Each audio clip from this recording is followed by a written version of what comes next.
here's where I am and there's where I want to be. In 1 year, I want to be this person. And you look at the habits of what that person would have. It's about breaking the habits that no longer serve you so you can build the future that you truly desire. And it's built on three foundational blocks, break, build, and magnify. It's your habits that determine your destiny. And if you are in this mindless habit of dead scrolling over and over, hours and hours a day, man, I'm telling you, you are absolutely on the wrong path.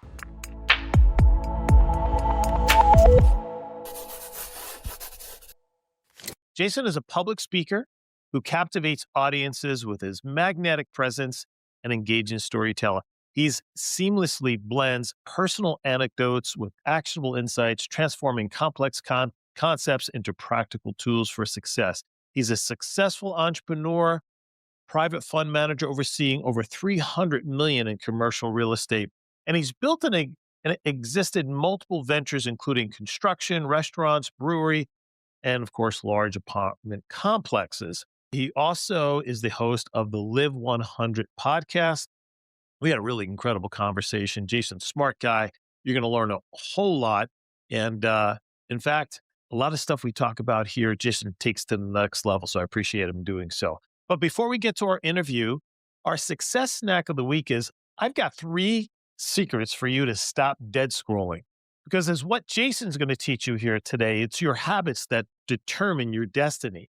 And if you are in this mindless habit of dead scrolling over and over, hours and hours a day, man, I'm telling you, you are absolutely on the wrong path because there's no way you can be moving forward with your goals. And more importantly, working on yourself if you're sitting there looking at the screen all the time.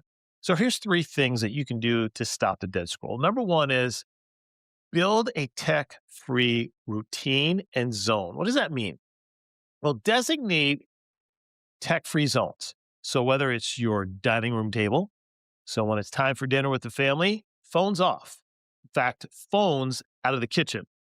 Your bedroom, when it's time to go to sleep, get your phone out of there. Obviously, we know about the EMFs. That's not good for you. Or if it's time to, connect with your loved one, don't have the phone in the room. Don't have any distraction whatsoever. Also, right, tech-free routine would also include figuring out a digital detox day. Maybe that's Sundays. I know a lot of people, especially high performers, who don't look at their social media at all on Sundays. It's actually a great routine. Now, the second step is set yourself some clear limitations.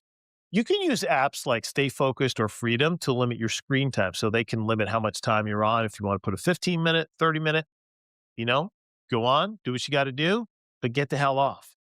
So those timers are going to help keep you accountable so you don't sit there endlessly and you look up, it's an hour and a half has gone away and so much more you could have accomplished that would move you closer to your goals. And of course, as I mentioned before, do not scroll in bed. Not only is the blue light bad for you because it affects the production of melatonin, but of course, it's going to impact and affect your quality of sleep, in particular your REM, which your body's going through the most repair and healing from the previous day. And number 3 is prioritize real world connections. What does that mean? Guys, spend time with people, right? The beauty and joy of life is connections, it's relationships. Go out, meet new people, go find people who are successful, take them out for coffee, find out about, it's interesting. You get on a plane, and if you're traveling alone, what does everybody do? They've got their head in their phone. I'm actually interested to introduce myself and say hello to the person next to me. I've met so many fascinating people when I'm traveling, really smart people. People are doing cool things. I've built relationships. You never know who's next to you, the relation you can create, and the opportunity that might afford you. So make real world connections, build relationships, focus on people first, devices second. Okay, there you go. 3 secrets to stop dead scrolling. All right, guys, enjoy my interview with Jason. Great stuff. Take some notes. And here we go. This week, I got Jason Yarusi. Jason, did I say that correctly? Yarusi. Yeah, you got it. Yarusi. I thought I did. Okay. Just want to be clear, man. I figured New Jersey to New Jersey, you would have it down. So Absolutely. So Jason, as I mentioned, is a public speaker. He's an entrepreneur. He's a podcaster. He's a guy after my own heart. Similar paths that we're leading. And so when his people reached out to us, I got to have him on because he sounds like he's doing some amazing stuff. So I always like to start from the beginning. You've been a successful guy, and you're doing a lot of cool things. Was there a certain moment in time where there was a transformation or a seminal moment that changed the direction of your life that led you onto the path of success that you're experiencing now? There's been a few moments. I think many times that we have a lot of moments happen in our life. We just have to choose to act on them, right? We face a lot of consequences or a lot of things that we don't like, and we can either just be happily content with not being happy or just choose to make a course direction, right?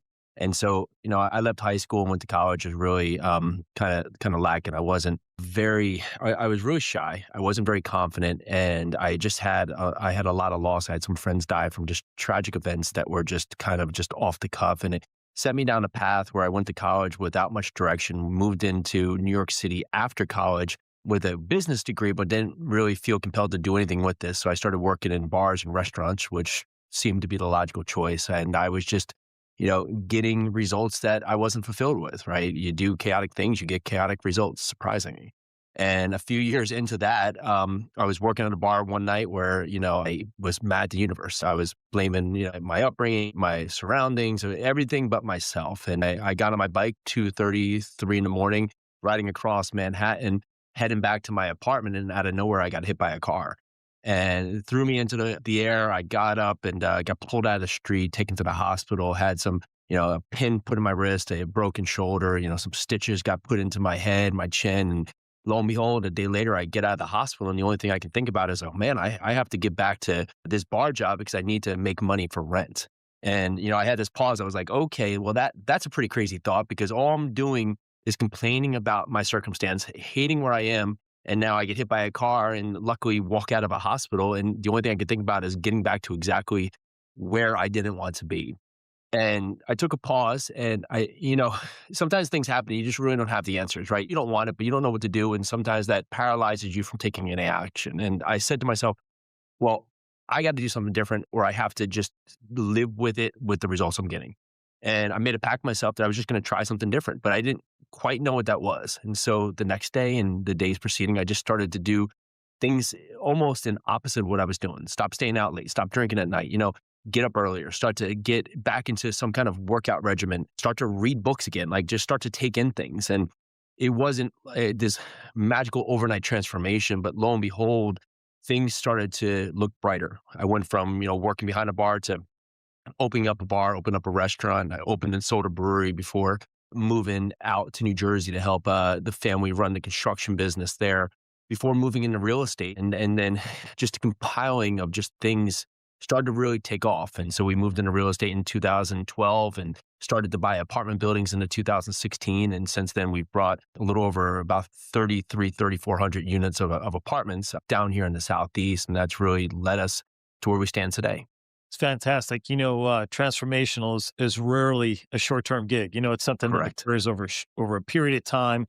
You know, as you were going through that process, what compelled you to stay the course? Because it's easy when you're faced with adversity to go, okay, I'm going to choose something different. But then you get into the grit and the grind of it. And so many people, when they're at that point, that's when they go, man, I don't know. I mean, I don't know if I can continue to do this. I'm not seeing the results that I want. Not occurring fast enough, whatever it may be.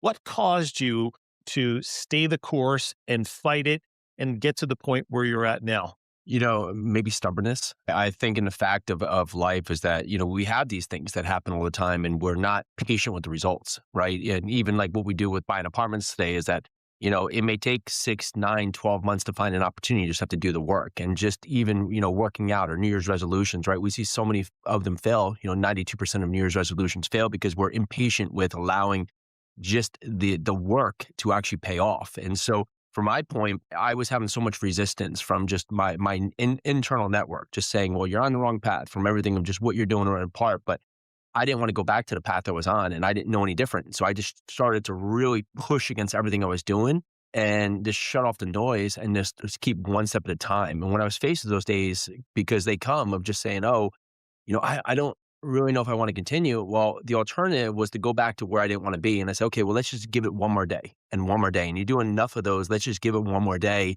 And eventually, if you can just stay in it for just that one more day, no matter how many one more days there are, you will find if you're putting in the work, the results will show up. And you just can't dictate when the results happen. And you can get back to things of goals, and goals are great. You want to have goals in your life, but if your sole focus is the goal, you miss that you're doing all the time in the actions and the tasks, right? If the goal is to anything, go get a new job, meet that special someone, lose 30 pounds, make $1 million, right? If you focus solely on the goal, then every day you don't achieve that goal, you feel like less, you feel like a failure. But if you can focus on the things you can control. So today I need to get up and I need to walk around the block 2 times, or I need to get up and make those 5 sales calls, or I need to, get up and work on myself, or, meditate in the morning. You have things that you can control. You start to feel fulfilled in the action because you feel like progressing. And when you can get back to working on the actions and completing the actions, then your life starts to take transformation because you're not just set on this goal that may come, may not come, or may grow into something else, but at least you're working to something that's better than where you are.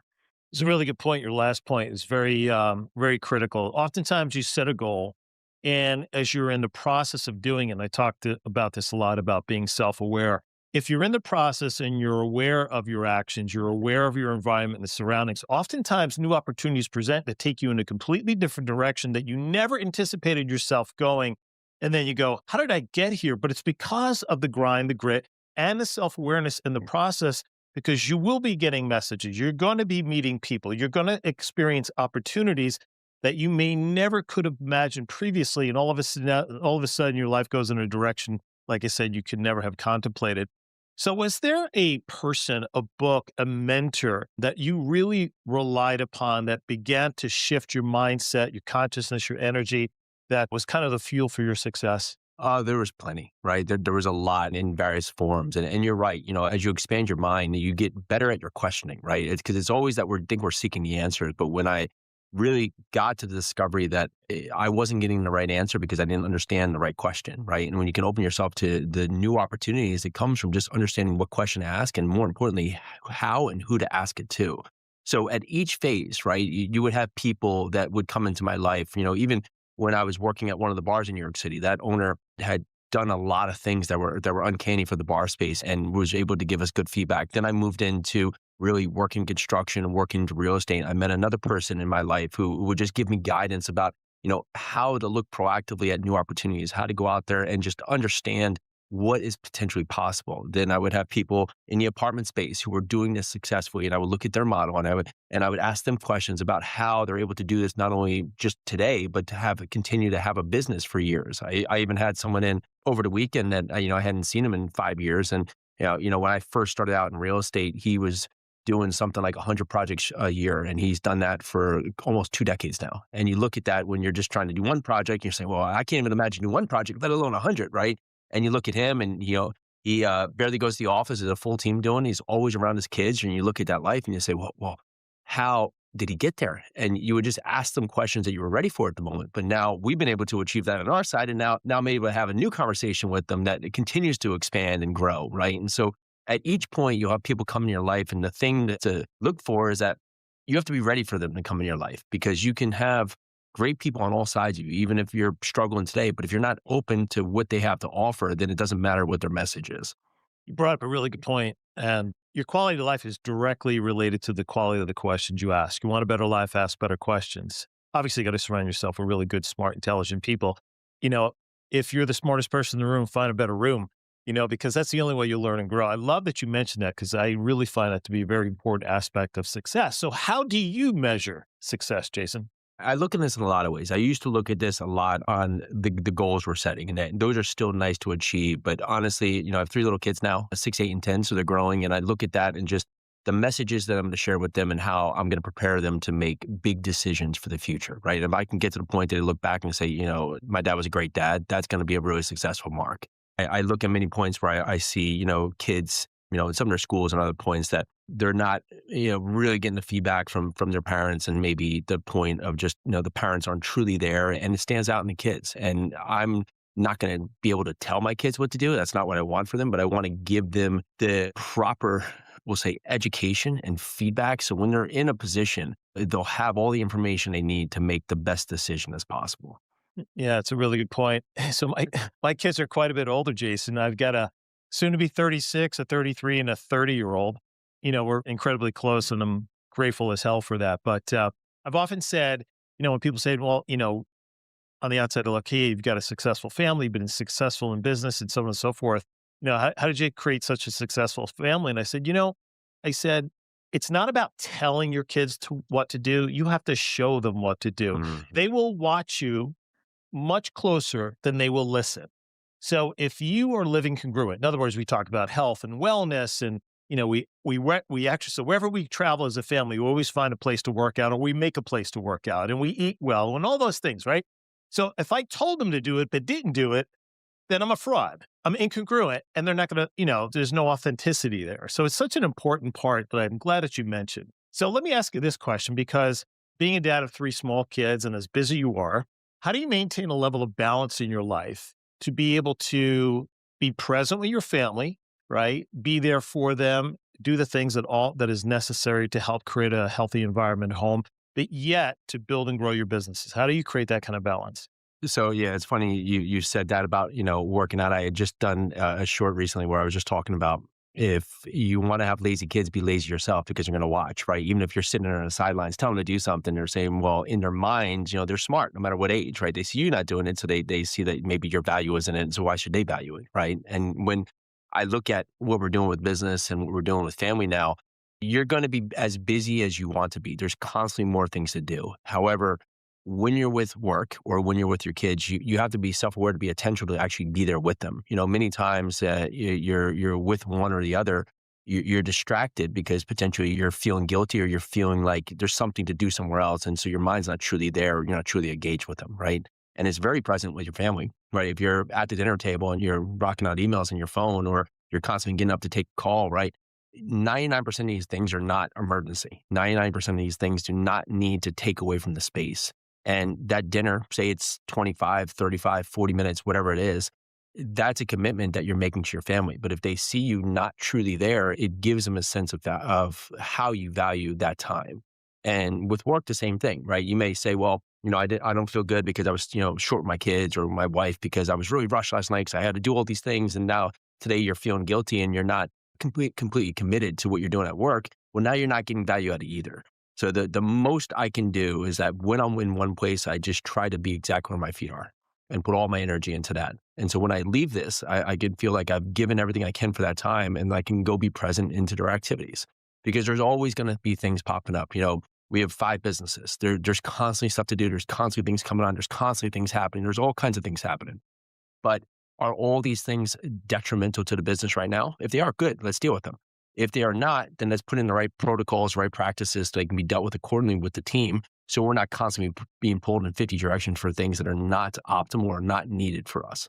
So you sound like a guy who's got a very clear understanding of what your core values are as a business guy, as a dad, so on and so forth. And I've always said, when you're living incongruent with your values, you're focusing on low priority tasks. When you are congruent with your values, you're going to be spending the time, your key time on those high priorities. So if family's a high priority, you're going to be present on that. We have still our family Sunday dinners, phones are off, no calls, no nothing. It's all about Mhm. family. We sit there, we rib each other, we have fun, we argue, but there's nothing better than that. I would take that over anything, man. Mhm. If I was given a choice, here's $1 million or you can't, $10 million or you can't spend time with your family. Give me the family all day long, Yeah. you know?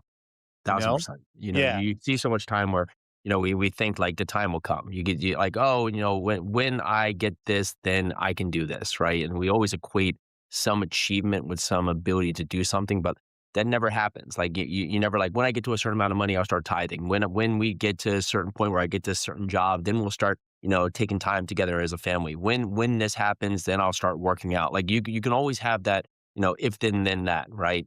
Idea in your mind, but you just have to start now, right? And you build it into your life because life, there's that funny meme like, adulthood is like telling yourself that, at least next week is going to get less and less busy for the rest of your life, right? And it just never does. You just constantly go in this motion of just stuff happening that you either have to set up guardrails or really just, run the risk of constantly be running off the rails. Yeah, it's a really good point. So tell me about your podcast, Live 100, and you've Sure. got these pillars about Live 100. Share that with my audience. So we had, as I talked to earlier, a pretty non-traditional route to where we stand today, right? And it wasn't. This is my thought out process. I'm going to go to school and do this, and then I'm going to leave school and start this, real estate business. It was all a very non-linear path, and so we get the questions, many times about, working with my wife, how we've come together, how we built the business, and we started to look back at just the steps I was taking. And Live 100 was a direct path from that. It's about breaking the habits that no longer serve you so you can build the future that you truly desire. And it's built on three foundational blocks: break, build, and magnify. With the first block, there's three principles in each block, but the first block is really the most important, right? Because many times, we want to get to the build and the magnify, but if you haven't gotten to the point to just fortify where you are, then it's all going to crumble at some part, right? You might have short-term success or things happen in the short term, but it won't sustain. And the first block, the three principles are being self-aware, owning where you are, and then really position yourself for greatness. And what many times happens is that we're not really being self-aware about how we show up.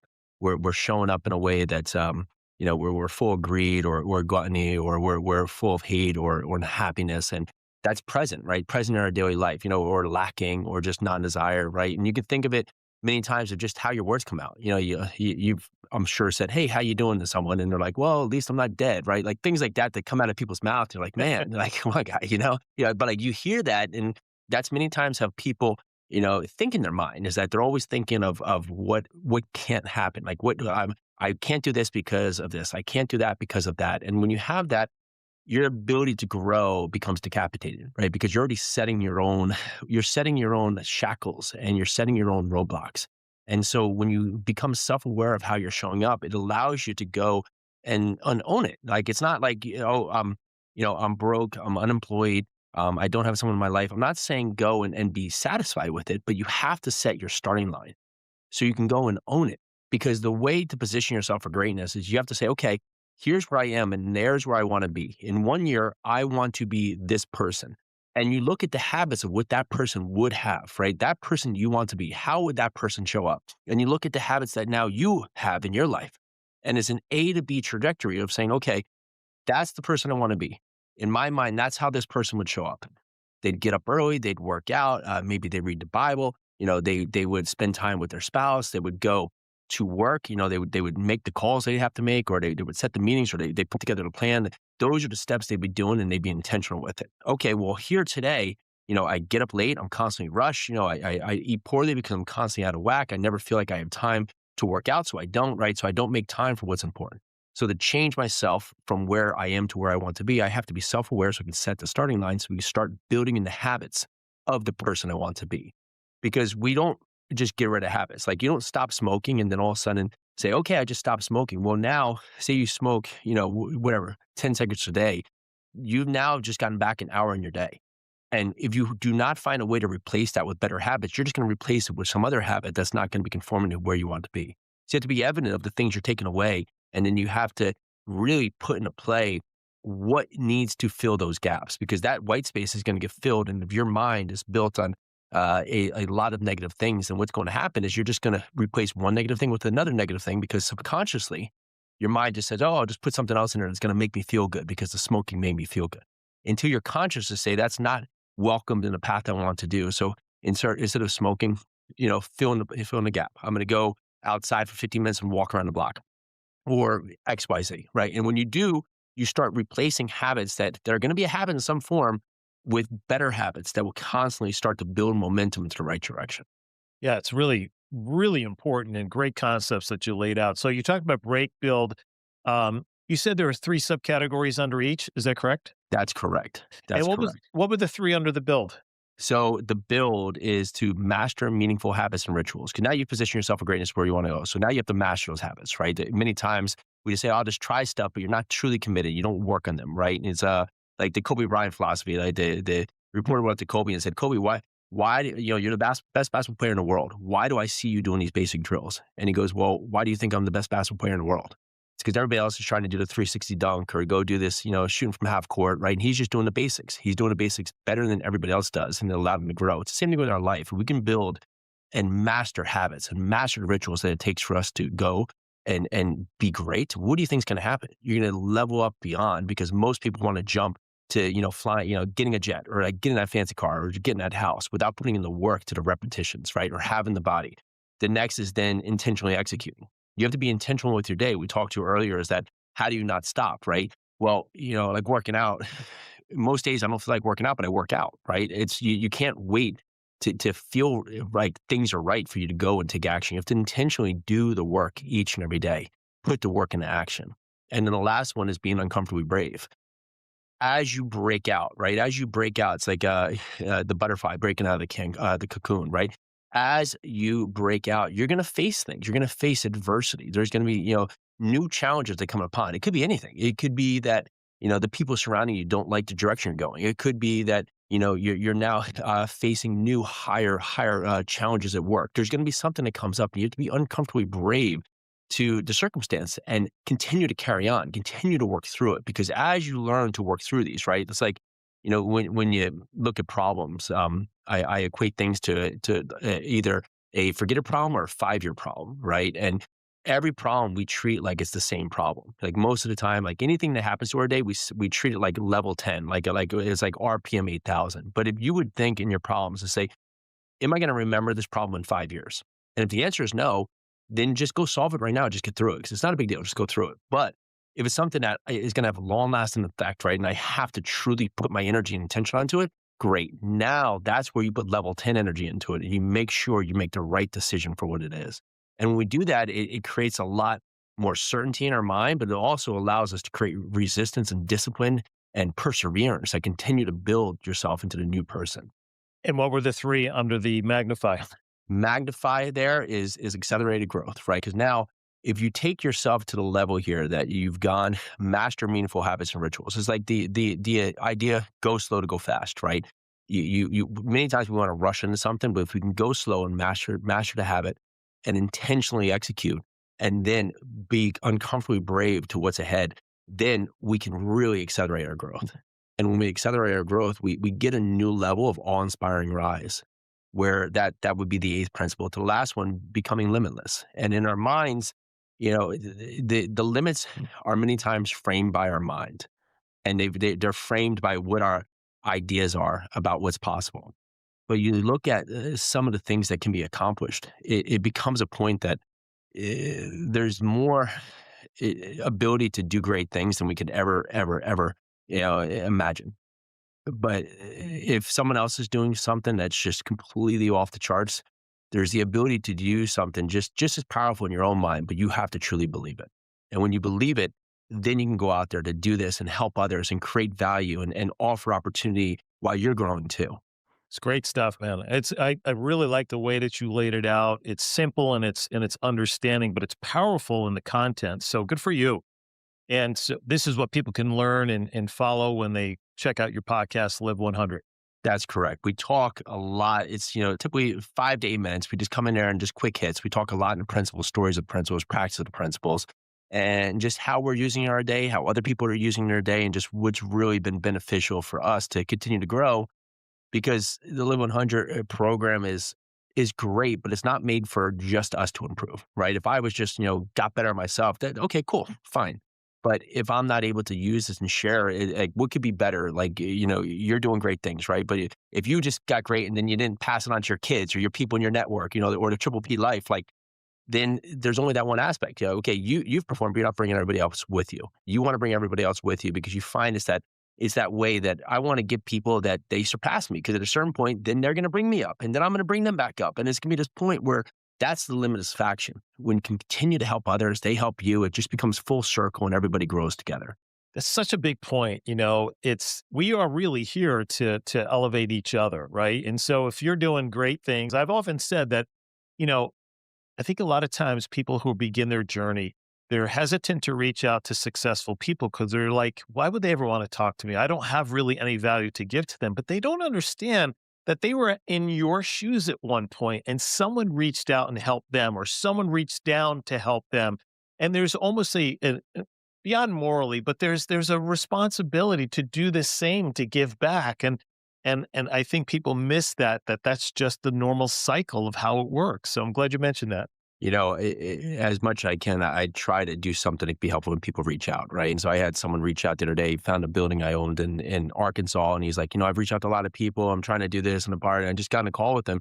And what I found for when people were helping me, it's not all the information I got. It would be one thing that if I get one thing that was just really, it just broke the mold because in my mind I couldn't get by it, right? So it was just one thing that someone would say that would be that trigger that would help me out of the gate. And so offered things to him, and I gave him one thing that I thought could be really helpful for him to get going, and was able to launch pad him, just get out of the stuck phase, because we stand so much time in the stuck phase because we feel like we're missing one thing or we need all this additional information. But you get that one thing, it's like the key that opens that next door, and that's all we need. We don't need the whole route of how to get from A to Z. We just need that next door open so we can open up new opportunities to learn new questions, right? Get that one door open, you go into that next room, you say, okay, I'm in this next room. Okay, now I get past that one thing that was my roadblock, and now I'm into this new room, and you make this new discoveries, and they make these new things that open up my mind even more. So it's fascinating is back in the day, maybe you were the same way when you were going through your challenges and, working as a bartender in the city. You know, when you're in that mode, you can't even see the opportunities. You can't even see all the things that are in front of you that, can make your life magical. And that's why I've always said that, who you surround yourself is so critical, how they think, because people reveal their mindset by how they speak. You referenced it before, right? If someone said, "Well, I made it through the day," or "I made it through the week," or "Thank God it's Friday," I already know their mindset, And so the fact is that if we can get around a group of people who could elevate our energy, elevate our thoughts, man, the possibilities then become almost limitless, and they really are. And I've been telling people this, I really think we're on the boom. We're on the cusp of an economic boom in so many ways. And so you can either get on the train or get ahead of the train, or you could be on the caboose and riding the tails of somebody else. But either way, it's happening. What are you going to do? Position yourself to benefit from it and to add value to it. That's going to help other people. And I think that's something that um, you know I think people really need to understand because it's coming, whether you like it or not. I absolutely agree, and in all phases, like I'm happy with the election results, just to be through right. But if the election went the other way, I wasn't going to end my life either. I can't blame everybody else for where my circumstances are. I spent enough time doing it, right? And so if you're doing that right now, like it's time to stop, because the only thing you can control is really how you show up. You can control how you react to other things, and if you're constantly going to react in the wrong, well, you're going to be surprised that most of what you get is wrong. It's wrong from your ideals, and so you have to understand that there is plenty of opportunity out there. And this country, despite of any feeling you have, is still the greatest country in the world. It still gives you the most opportunity more than anything else. And that's why people are, hand over fist trying to get here, because there's the opportunity for you to go out there and do great things, see greatness, improve, and if you mess up today, still have tomorrow to go back there and try greater things. And so you look at the future ahead, it's bright. It's bright whether you like it or not. But if the more you like it, the more opportunity is going to be on your side. Yeah, for sure. Most millionaires, the most amount of millionaires made at one point was during the Great Depression. So tells you there's always opportunity in every economic condition. So you help people find their limiting habits, which is or understand their limiting habits. That's a very difficult thing to do. What's your process to help people, to reveal those so they can begin to maybe move in a different direction? Many times it's just getting us to slow down to a point that we can actually look at our day, and we can start wholeheartedly on a year of what we've done. But you have to look at your day, because of your day, 98% is subconscious, right? So 2% you're actually being conscious. And if you have 75,000 thoughts a day and 80% of them are repeated, well, if you have a lot of negativity built in your day, you're just doing this on repetition, on autopilot each and every day, because you're not even aware of it. You're just showing up. This is just what you do, just what you've done. And you have to first just identify exactly what you're doing. So it can go as simple as, looking at your calendar, to more in depth of just, how you're showing up the process, because we get stuck in sometimes a fine way, right? To put things into paths that are just completely outside of our thinking. Like imagine the first time you ever got in a car, right? And your first time you're driving, right? You're really ideal. Like, okay, where do I put my feet? Like where do my hands go? Like how do I put the car in reverse? Like you're completely in the know and in the moment with driving a car. But now you just get in the car and go, right? So that's how a lot of our habits are, right? We started something that was just kind of a big deal in the beginning. I'm going to have that first cigarette, or, I'm just going to drink a beer each night, right? And now you just do it because it's just part of your process. And so we have to really identify, one, what are the things we're doing each day? Two, we have to idealize, where do we want to be? Where are we and where do we want to be? And when we do that, we can say, okay, now what are the habits of the person we want to be? Let's list them out, right? Do they get up early? Are they involved in church? Do they go out there and actively have their own business or work for somebody else? If they are with somebody else, what kind of role that is? What kind of values does that person in that role hold? And then we look at the trajectory. What would be the habits that would get us from where we are to where we want to be? So it sounds elongated, but if you look at it, it can be very simple. Here's the habits of the person I am today. And we're not judging. We're just saying this is what it is. Because you have to have a starting line. We have to have the line we start from, no matter where it is. Like if you're overweight by 40 pounds, you can't just blind to buy and just say, okay, I'll just be in shape. No, okay, you're overweight by 40 pounds. Okay, that's fine. What do you want to be? I want to be healthy. I want to, weigh, 195 pounds. Okay. What would be the process of a person that can get there, but also sustain it, right? Because when we're doing these habits, we want to rush the result, but we don't want to rush to have it to last. And that's why you see people, especially like dieting or exercise, failing the New Year's resolution because they rush the result. They lose 30 pounds, but when they get to that 30 pounds, they don't truly understand who that person was when they got there. So they say, well, okay, I guess I've lost that 30 pounds. So I kind of don't know what to do. So I'll just go back to some of the, if I just have two donuts today, it won't be a big deal. But then the next day, if I go and just have, a shake, it won't be a next deal because, I've lost that 30 pounds. And then lo and behold, they gain the weight back because they haven't built in the mind the person that is them when they show up to the goal. And you have to truly identify who is the person that's going to show up when the goal happens. And that's the person that when they lose 30 pounds, they start to enjoy the life and fill the life with other habits to replace the habits that were breaking them in the first place. Sure, they see themselves as lean and healthy as opposed to the overweight person. This is was a great book by Maxwell Maltz called Psycho-Cybernetics. I don't know if you've ever read it, I have not. Yeah. but it was an LA plastic surgeon. And I believe the book was written in the 50s, but it's really great story. Long story of it is that this woman when this woman walked into his office, he thought she was the most beautiful woman he had ever met in his life. And she came in and she said she wanted to have her nose tweaked. And he's like, well, I think it's perfect, but all right, you're the client. So he did whatever she wanted to do. A few months later, she comes back and she wants to get her breasts augmented. And this goes on and on and on till the point where she was unrecognizable, from what he thought was the most beautiful woman in the world to unrecognizable because she saw, even though everyone outside of her saw her as beautiful, inside she saw an ugly person and she was trying to augment it to create this image. And it's no different, right? Is why are you setting this goal, right? Who are you becoming? How are you going to feel? What's your life going to be like when you accomplish this goal? Which is such the important part because that becomes the leverage to stay on task. I have a friend who says, so many times you can't see the label because you're stuck inside a jar, right? And that phrase is up that right there. And the way that can be, a little exercise you can do is that imagine if you had this out of body experience that you're just sitting there watching yourself each day, right? And you could be anything like sitting in traffic, like yelling at people, like on the phone, how you talk, like how you show up your kids, right? Like how you're working out, like if you're truly there, like think of anything. But like if you were someone else and just yourself outside yourself, watching yourself, is that the representation that you want to have?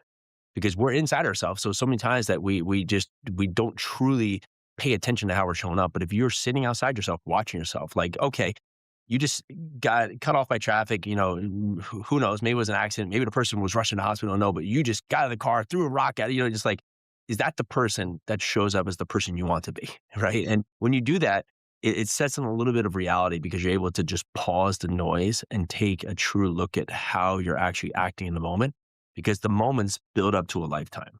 Mm-hmm. That's the self-awareness part. And by the way, right, we're never going to show up perfect all the time. And it's okay. Give yourself some grace. But if you're aware and you look back and I didn't handle that as well as I could. All right, I have some self-awareness. How would I handle that differently? Yeah. So this is just great stuff. Jason, it's been a lot of fun, man. The time went by really, really quickly. So one final question for you is, as you proceed and with the success you've had with personally and professionally, what's your big vision for yourself and your future? We've been really happy with our growth, right? And so from a real estate perspective, our work has been to find one opportunity a quarter, right? So close 4 deals a year. Now it doesn't always align perfectly, right? But we work on the actions to do that, right? So I see that as a really big part. We've been really happy with our move down to Tennessee. Our kids are at a fantastic school here. I'd like to see us continue to get more involved, helping them in the school, helping them coaching, and then just continuing to prepare them for the future. And I look at that where it sets up in a way that, if I look back, 15, 20 years ago to say that I'm here today, living where I live with the wife I have and the kids, I would have never expected it. So just the bigger picture is that yeah, I'm going to keep positive momentum. I have no idea where that's going to get us, but I'm really happy in the route we're on. It's fantastic. So when did you leave Jersey? December 2020, we were thinking for many times that we were gonna, make a move, and then, what happened is, at that time, my kids were like, 2, 4, and 6, right? And so they were, like, in their elementary schools, and it was just madness. Like, one day they're in school, the next day they're out for 3 days on Zoom. The Zoom meetings would be, like, 7 minutes at a time, and then it was like, it was very crazy just how it was, and so we were like, "Okay, well, this would be a perfect time to explore moving." And so we put the house up in the market thinking like we'd have some time to just figure things out. And in like 3 days, we had like two or three over asking offers. We're like, oh, okay, I guess we're going to fast track this move. And we were looking at, my wife is born and raised in Hawaii. We met in New York City, but her family's all in Hawaii. So we're looking at stuff potentially in Denver or Phoenix where we thought potentially that'd be cool. But ideally, you still have to get on a plane to them. Like, it's not like we're just going to take it and okay, it's closer. We'll ride there. And everything that we invest in is mainly down here. We're in 7 states, but it's all around the Southeast. And so we had just purchased an apartment building down here in this city in Murfreesboro, Tennessee. So we said that was the third one that came up, and we have some friends down here. We said, well, let's go give it a shot. And if it doesn't work out, what's the worst that happens? We move back, we move somewhere else, but let's just go explore. And it's been a great move. I still have a lot of friends and family up in New Jersey, so really a great place for us, but it's been a really fantastic move down here, and it's been really good for us in the business. That's great. I know Murfreesboro. I know that area well. Got family in the area. I love it. It's one of the places we've discussed maybe, kind of doing a part-time, half year. But, I've been gone from New Jersey now for about 30 something years. And each time I go back, I'm like, each time I want to go back less. Like I love seeing my family, of course, but it's like, man, this is just so crazy and congested. It's unbelievable. But It uh, certainly is. Yeah. yeah. Yeah, So it's about people get on about the traffic here, and I say, I guarantee, 30 years ago in Murfreesboro, Tennessee, I can understand there was no traffic, but right. I'll bring you to any major city and we can talk about traffic. For sure. Yep. It gets back to value and quality of life, and that Right. just didn't meet our expectations. So, Yeah. again, this has been a lot of fun. I really appreciate you coming on, sharing your wisdom, some incredible content. Yeah, Jay, great talk. Thanks so much for having me.